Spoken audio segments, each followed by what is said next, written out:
So kabonero kakumala akatula nti AI ne tekinologi okutwaliza awamu tebisobola kudda mu kifo kyaffe oba tebisobola kunnyigiza mulimu nga Katonda bwe yatukola nti tusobola okunnyigiza. Tubikozese n'obuvunaanyizibwa kyekijja okutusobozesa okuwangalira mulimu guno, okusigala nga tuli ku njigiriza eya Yesu Kristo, ate n'okutwala ensi zaffe mu maaso. Ekirala nga tutera okubuulirira ku bamooka ekyenjawulo kibaayo baali basajja, kubanga bonna baali basajja abamooka, baali basajja banoonyereza ku mulembe guno, kubanga kati buli muntu munnamawulire ku ssimu ye bwe wano buli omu kati asobola okuweereza sitooli. So buli muntu munnamawulire, naye okusoomozebwa kwe tufunye ne mwaba abagamba nti bakulu boogera ebigambo okunoonyereza tewali, obikula olupapula lw'amawulire n'otula ku TV okulaba amawulire akolezi n'owuliriza leediyo n'okate tuli mu nsi ki? Tuli mu nsi ki? Ng'ebinono byaba Aliscribe ne Alemox baakona.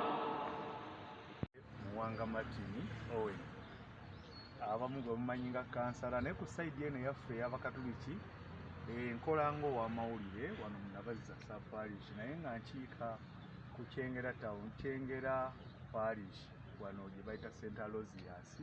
Olwaleero olunaku lwaffe olw'abamawulire mu nsi yonna, era nga leero tulujagunyizza wano e Lubaga ku Cathedral we tusimbye n'essira ery'okubeera nti abamawulire tuddamu okukwataganira awamu n'okukola obuvunaanyizibwa bwaffe okutambuza ekigambo kya Katonda eri abantu bonna batuusaako obuweereza. Leero Mukama waffe Paapa yadde yatuwadde omulamwa ogw'okubeera nti abantu yeebuuza lwaki abantu bettanidde nnyo enkola eno eya artificial intelligence okusinga abantu okusigaza emitwe gyabwe nga beetegeerera. Kaakati era tugenze okuvaayo okusinziira ku misa nga bwewedde ne Mukama waffe Ssaabasumba nga bw'atutangazizzaamu okubuulira kwonna nga kulaga tulina abantu okuddamu ne tuzimbamu ffe okutegeera ne tutakkiriza mbeera eno kututwala.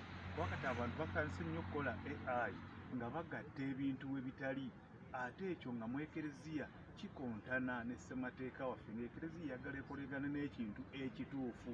Munnamawulire oba oleeta amawulire agaliriyo nga gaffe balinga abantu bonna, tegaliimu kusiga bukyayi, tegaliimu kuteekawo mbeera eraga nti ggwe ebintu by'opanga bipange. Leeta amawulire agali development, leeta amawulire agawa essuubi abantu, leeta amawulire amatuufu nga bwe gabadde, nga togasseemu nnyo saayansi mungi. Oba saayansi tumwetaaga, ne waliwo oluusi waaba nga avvoola buvvoozi. N'olwekyo omulamu ogwo tugugoberedde era ne tuguwuliriza bulungi. Okulaba bannamawulire ffenna nga bwe tukuŋŋaanye Lubaga, tukkaanyiza okubeera nga tugenda tutambuza ekigambo kya Katonda mu buli nsonda yonna, n'okutuusa obuweereza ku bantu bamanye ebifa mu Ekereziya.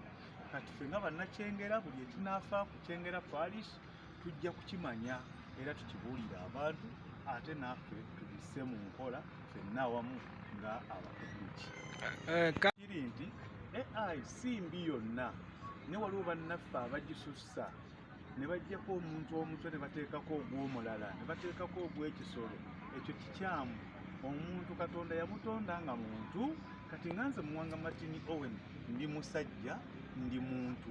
Kati bw'onteekako omutwe ogw'ente oba ogw'akabo oba ogwa pusi, kikyamu. Oba ffe image ya Katonda, kuba ffenna yatutonda, era Ssaabasumba akitangaza n'atugamba buli omu atunuulire munne. Ffenna yatutonda nga tuli mu kifaananyi kye Katonda. Kati nze bw'ompita ekirala oba okoze ensobi. Era kyova olaba ekyo kyokka kye kikyamu bannaffe abamu kye bakozeza AI nga tekijja. Naye ebimu birungi nti etwanguyiza. Oluusi oyinza okuba oluzungu lukkaluubiriza n'ekwanguyiza okubeera ng'ekugondeza mu luzungu olwo, n'obeera flexible mu ggwo, n'olulimi olulala lw'otamanyi n'ekuyambako. Naye nga tetulina kubeera nti ate tusaanyaawo natujemalirako buli kimu kyonna, netujja kutegeera kwaffe kwonna ne tutunuulirayo.